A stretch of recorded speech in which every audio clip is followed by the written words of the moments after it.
ప్రస్తుతం పవన్ చేస్తున్న సినిమాల్లో ఓజీపై ఎక్కడా లేని అంచనాలున్నాయి.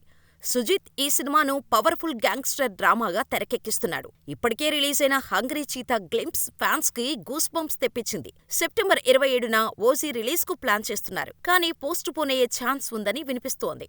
అయితే ఈ సినిమా వాయిదాకు ఓటీటీ డీల్ కూడా ఒక కారణమని ప్రచారంలో ఉంది. పవన్ సినిమాకు ఓటీటీ డీల్ జరగకపోవటం ఏంటనేది హాట్ టాపిక్ గా మారింది. మేకర్స్ భారీగా డిమాండ్ చేస్తుండటంతో ఓటీటీ డీల్స్ ఇప్పట్లో జరిగేలా లేదనుకున్నారు. కానీ ఇప్పుడు భారీ డిజిటల్ డీల్ జరిగినట్టుగా తెలుస్తోంది. ప్రస్తుతం పవర్ స్టార్ నేషనల్ వైడ్గా ట్రెండ్ అవుతున్నాడు. జనసేన భారీ విజయంతో దేశవ్యాప్తంగా ఫ్యాన్ ఫాలోయింగ్ పెరిగింది.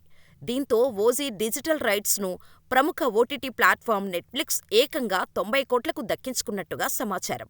ఇదే నిజమైతే పవన్ కెరీర్లో ఇదే హయ్యెస్ట్ ఓటీటీ డీల్ అని చెప్పాలి. అయితే ఓజీ స్ట్రీమింగ్ ప్లాట్ఫామ్కు సంబంధించి అధికారిక క్లారిటీ ఇంకా రావాల్సి ఉంది. ఇక ఈ సినిమాను డీవీవీ ఎంటర్టైన్మెంట్స్ బ్యానర్పై డీవీవీ దానయ్య గ్రాండ్గా నిర్మిస్తున్నారు.